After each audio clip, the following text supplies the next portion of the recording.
Hello students, in the last video we have started with the new concept that is new form of organization company. आज का topic रहेगा features of a company. Last videos में मैंने आपको कुछ meaning बताए थे, capital, आपके पास आपका शेयर्स, वो सारी चीज़ों को ध्यान में रखते हुए आज हमें ये सारे फीचर्स स्टडी करने हैं. नया कंसेप्ट है आपके लिए, तो धीरे धीरे आप सारी चीज़ों को रिलेट कर पाएंगे. कुछ चीज़ें आप इस यूनिट में स्टडी करेंगे, कुछ यूनिट 7 सोर्सेज ऑफ फाइनेंस में, तो कुछ आप अपने अकाउंट्स में सीखेंगे. Starting with that first feature, incorporated association of person. देखिए, इनकॉर्पोरेटेड की जब हम बात करते हैं तो इनकॉर्पोरेटेड का मीनिंग होता है रजिस्टर्ड, कि आपने कहीं ना कहीं रजिस्ट्रेशन करवाया हुआ है. अब रजिस्ट्रेशन आप अपने आप से भी रिलेट कर सकते हैं. जैसे किसी पर्टिकुलर स्कूल में आप एडमिशन लेते हैं तो you have to get it registered, आपका वहाँ पे नाम होना ज़रूरी है, तभी आप पर्टिकुलर स्कूल के स्टूडेंट कंसिडर किए जाते हैं. तो सेम वे एक पर्टिकुलर लीगल एक्ट के अंडर आपके पास कंपनी को रजिस्टर्ड होना पड़ता है. अब आपके पास इनकॉर्पोरेटेड एसोसिएशन ऑफ पर्सन्स है, एसोसिएशन ग्रुप ऑफ पर्सन्स है. अब यहाँ एक नया कंसेप्ट अराइज हो रहा है. आपके पास दो टाइप की कंपनीज रहेंगी. एक रहेगी आपके पास आपकी पब्लिक कंपनी, तो एक रहेगी आपके पास आपकी प्राइवेट कंपनी. सबसे पहली बात, कंफ्यूजन में मत जाइएगा कि पब्लिक कंपनी है तो जो पब्लिक से डीलिंग करे यानी कि गवर्नमेंट कंपनी है, प्राइवेट कंपनी यानी कि प्राइवेट लोगों की है. आपके पास ये दोनों ही प्राइवेट सेक्टर में आती है.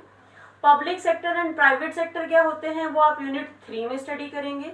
फॉर द टाइम बिंग आप इतना समझिए कि कंपनी आपके पास दो टाइप की होती है. उसको कंपनीज एक्ट के अकॉर्डिंग रजिस्टर्ड करवाना होता है. पहले कंपनीज एक्ट 1956 था, अब कंपनीज एक्ट 2013 आ गया है. ये दो टाइप की कंपनी है, पब्लिक एंड प्राइवेट. आप सेकेंड यूनिट में ही इन दोनों कंपनीज को डिटेल में स्टडी करेंगे. पब्लिक कंपनी के लिए मिनिमम नंबर ऑफ मेंबर्स जो होते हैं वो है आपके पास आपके 7, एंड प्राइवेट के लिए मिनिमम जो होते हैं वो होते हैं 2. तो आपके पास 7 अडल्ट मेंबर्स मिलकर के आपके पास आपकी पब्लिक कंपनी स्टार्ट कर सकते हैं, एंड 2 इंडिविजुअल्स मिलकर के आपकी प्राइवेट कंपनी स्टार्ट कर सकते हैं. उसके पहले उनको रजिस्टर्ड करवाना होगा according to the companies act.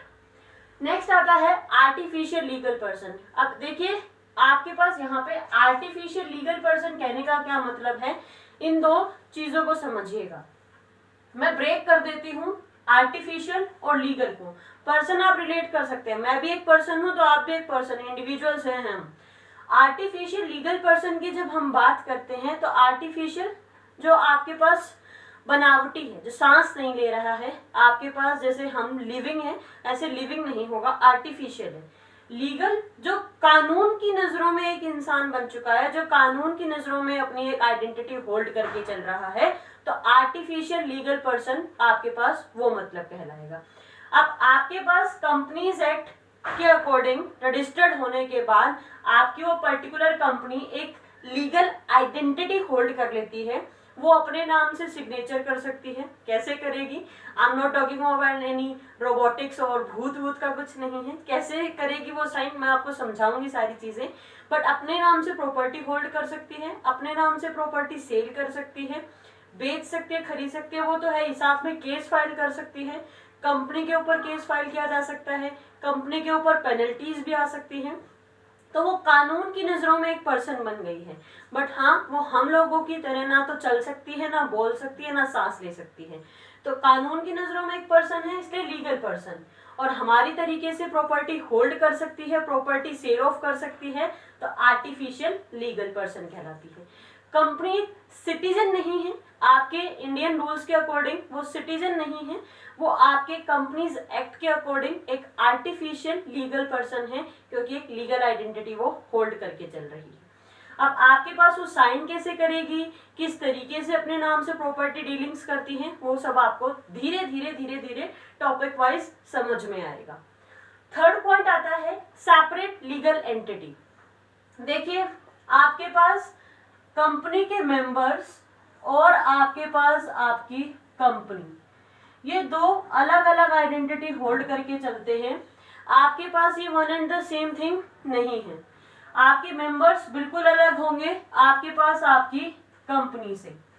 कल मैंने आपको एक मीनिंग समझाया था आपके शेयर्स का। शेयर्स क्या होते हैं? कंपनी की कैपिटल का ही एक पोर्शन होते हैं। वो आपके पास आपके डॉक्यूमेंटेशन फॉर्म में ही होते हैं। पहले हार्ड कॉपी होती थी, जैसे आपकी बुक्स नोटबुक का पेपर होता है, ऐसे होते थे। बाद में आपके पास अब वो सारा आपका ऑनलाइन यानी कि डिजिटल फॉर्म में चले गए हैं। अब वो शेयर्स की जब हम बात करते हैं तो ऐसे ही आपके शेयर्स खरीदते हैं लोग, या आप धीरे धीरे with time with higher classes study समझेंगे। फॉर द टाइम बिंग इतना समझिए कि कंपनी के शेयर्स खरीदे जाते हैं। आपका डीमेट अकाउंट होना चाहिए। डीमेट अकाउंट 12th में पढ़ेंगे आप। तो आपके पास आपको शेयर्स खरीदते हैं, आप कंपनी के मेंबर्स बनते चले जाते हैं, और आपके पास ये मेंबर्स जो हैं ये आपके पास अलग आइडेंटिटी होल्ड करते हैं और कंपनी एक्ट के अकॉर्डिंग अपनी अलग आइडेंटिटी होल्ड करती है। मेंबर्स का अलग असेट्स लायबिलिटीज होगा, कंपनी के नाम से अपना अलग असेट और लायबिलिटीज होगा। ये दोनों one and the same thing नहीं है। जैसा कि आपने सोल ओनरशिप और पार्टनरशिप में स्टडी किया वैसा यहाँ बिल्कुल भी नहीं होगा। कंपनी की लायबिलिटीज बिल्कुल अलग होंगी, तो मेंबर्स की लायबिलिटीज का कंपनी के ऊपर कोई भी दायरा नहीं आएगा। परपेचुअल सक्सेशन, परपेचुअल का मतलब होता है, आप मैथ्स में भी पढ़ेंगे, परपेचुअल एन्युटी के नाम से एक कंसेप्ट आएगा। परपेचुअल का मतलब होता है जिसका कोई अंत ना हो। इन सक्सेशन की लगातार वो आपका चलता रहेगा। जैसे आप पढ़ते हैं हिस्ट्री वगैरह में कि इस पर्टिकुलर आपके रूलर का सक्सेसर कौन था, इसके बाद वाला राजा कौन आया था। तो परपेचुअल सक्सेशन कहने का मतलब होता है कि ये लगातार आपके चलती रहेंगी। अब इसके लिए टैगलाइन फेमस है, मेंबर्स में कम, मेंबर्स में go, but the company goes on forever. देखिए लीगल आइडेंटिटी है तो ये कानूनी तौर से ही आइडेंटिटी खत्म की जाती है। आपके पास एक लीगल आइडेंटिटी होने के कारण आपके पास आपकी कंपनी मेंबर्स की डेथ के साथ, मेंबर्स के इंसेन होने के साथ या मेंबर्स के बैंक करप्सी के साथ खत्म नहीं होती है। सोल ओनरशिप एक शॉप है, अब सोल ओनर अगर एक्सपायर हो गया तो वो शॉप की आइडेंटिटी आपके पास खत्म। बट आपके पास जब हम बात करते हैं आपकी कंपनी की, तो मेंबर्स चाहे आए, मेंबर्स चाहे जाए, आपकी कंपनी के ऊपर कोई इफेक्ट उस चीज का नहीं पड़ता।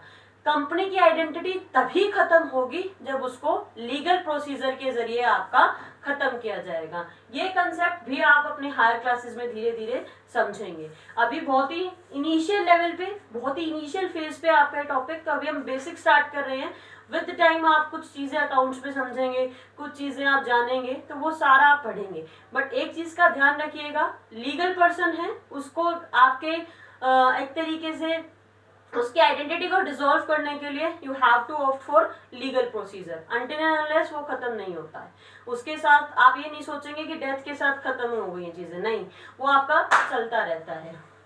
तो आपके पास परपेचुअल सक्सेशन रिलेट करता है आपकी कंपनी की एग्जिस्टेंस के साथ। नेक्स्ट पॉइंट आता है limited liability.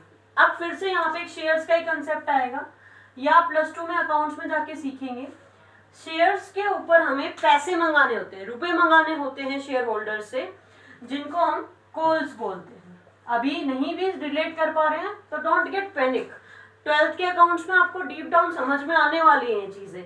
Just have patience कि अभी नहीं आ रहा है, कोई दिक्कत नहीं है, बस इतना जानिए कुछ होता है शेयर्स, उसके ऊपर कंपनी पैसे मंगाती है, उनको अकाउंटिंग टर्मिनोलॉजीज में कॉल्स कहते हैं। फोन कॉल वाला कॉल नहीं है, कंपनी एक्चुअली में आपको नोटिस दे करके, इंफॉर्मेशन दे करके पैसे मंगाती है। तो एक पर्टिकुलर पर्सन की लायबिलिटी उस पर्टिकुलर अमाउंट तक ही सीमित है। आपकी पर्सनल प्रॉपर्टीज के ऊपर कोई भी क्लेम नहीं किया जाता है। आपके थाउजेंड्स, करोड्स, लैक्स नंबर्स में आपके शेयर होल्डर्स होते हैं और आपके शेयर प्राइसेस भी बहुत जबरदस्त होते हैं। लीडिंग आपके पास कंपनी की गुडविल कैसी है, जैसी गुडविल उतने ही उसके दाम बढ़ते चले जाते हैं। ये धीरे धीरे कंसेप्ट आप अकाउंट्स, बीएस इकोनॉमिक्स तीनों का मेल झोल जब समझेंगे तब आप रिलेट कर पाएंगे। अभी के लिए धीरे धीरे ग्रैप्स करने की कोशिश कीजिए बस। तो आपके जो शेयर्स हैं उनके ऊपर कॉल्स आएंगी उस लिमिटेड अमाउंट तक। सपोज कीजिए आप मुझसे 10 रुपीज मांगते हैं, तो आप मुझसे ज्यादा से ज्यादा 10 रुपीज दे सकते हैं, आप मुझसे 11 रुपए नहीं ले सकते हैं। अगर कल को आपको कोई भी नुकसान या कुछ भी होता है, I am liable to pay only 10 rupees to you, not even a single penny more than that 10 rupees. तो वो चीज क्या है कि मेरी लायबिलिटी लिमिटेड तक है, वो लिमिटेड क्यों है, मेरे कॉल अमाउंट तक लिमिटेड है कि जितना आप मुझसे मांगते हैं, जितना मेरे लिए ड्यू है कि मेरे को आपको पे करना है, आई एम लायबल टू पे दैट अमाउंट ओनली, उसके अलावा और कोई अमाउंट मैं पे नहीं करने के लिए लायबल हूँ। तो मेरी पर्सनल प्रॉपर्टी पे आप क्लेम नहीं कर सकते हैं। Next point, common seal. ये बहुत ही इंपॉर्टेंट है। अभी आपके पास कंपनीज अमेंडमेंट्स 2015 के अकॉर्डिंग थोड़ा चीजें चेंज हो गई हैं कॉमन सील का, वो मैं आपको फर्दर टॉपिक्स में समझाऊंगी। फॉर द टाइमिंग इसको समझिए, जैसे हम लोग अपने सिग्नेचर्स पुट करते हैं तो कॉमन सील क्या है, कंपनी का सिग्नेचर है, स्टैंप है जो कंपनी की सेक्रेटरी के पास होता है। आपने दो चीजें सुनी होंगी, CA that is chartered accountant and CS that is company secretary. तो आपकी कंपनी के सेक्रेटरी के पास ये कॉमन सील होता है। आपके कोई भी डॉक्यूमेंट ऑफिशियल बनाने के लिए कंपनी के पॉइंट ऑफ व्यू से उसके ऊपर वो कॉमन सील का होना जरूरी है, प्लस 2 डायरेक्टर्स का सिग्नेचर होना जरूरी है। अब आप कहेंगे मैम डायरेक्टर्स क्या नाम की बला आप बता रहे हैं, नए नए कंसेप्ट आप लेकर के आ रही हो डेली, तो कोई बात नहीं, समझिएगा एक चेन चलती है। कंपनी के शेयर होल्डर्स बहुत सारे नंबर्स में होते हैं एंड वो स्कैटर्ड भी होते हैं। जरूरी तो नहीं है आप हर वक्त इंडिया में ही हो, आप कल को फॉरेन कंट्रीज में चले गए हैं तो आप वहां से भी ऑनलाइन चीजें डील कर सकते हैं। अब यहाँ मीटिंग हो गई तो आप वहां से उड़ करके एक रात पहले तो इंडिया में आ नहीं सकते हैं। तो शेयर होल्डर्स क्या करते हैं, आपके पास ये पर्सन्स को अपॉइंट करते हैं जो कि कंपनी को मैनेज करते हैं, वो कहलाते हैं आपके डायरेक्टर्स ऑफ द कंपनी। और डायरेक्टर्स बाकी लोगों को फिर आपके अपॉइंट करते चले जाते हैं, जिसमें मैनेजर्स वगैरह आते हैं, जैसे कंपनी आपके चलती रहती है। तो आपके पास जो कॉमन सील है वो आपके पास आपके कंपनी के सेक्रेटरी के पास होगी। सीए एंड सीएस बहुत की पोस्ट होती हैं और जो कि आपके कॉमर्स का एक अच्छा करियर पाथ भी बनाते हैं। तो आपके पास आपके शेयर होल्डर्स डायरेक्टर्स को अपॉइंट कर जा चुके हैं, तो आपके पास जो डायरेक्टर्स हैं उनके सिग्नेचर होना जरूरी होता है फिर आपकी कॉमन सील पे। फॉर द टाइमिंग ये समझिए कि आपके कॉमन सील जो है वो आपके एज ए सिग्नेचर एक्ट करती है कंपनी के डॉक्यूमेंट्स के लिए। नेक्स्ट पॉइंट आता है ट्रांसफरेबिलिटी ऑफ शेयर्स। अब मैंगो का सीजन आ गया है, सपोज कीजिए आप और मैं सिबलिंग्स हैं। अब अगर हाफ हाफ मैंगो करना है तो इट्स माय विश, मैं मेरा हाफ पोर्शन हाफ शेयर जो है मैं आपको दे सकती हूँ और आप मुझे अपना दे सकते हैं, प्रोवाइडेड आप नहीं देंगे, सबका फेवरेट होता है मैंगो। तो जैसे वो शेयर हम ट्रांसफर कर सकते हैं। अब सोल ओनरशिप की अगर हम बात करें या आपके पास आपके पार्टनरशिप की अगर हम बात करें तो वो शेयर्स जैसे अपना एक इंटरेस्ट ट्रांसफर करना।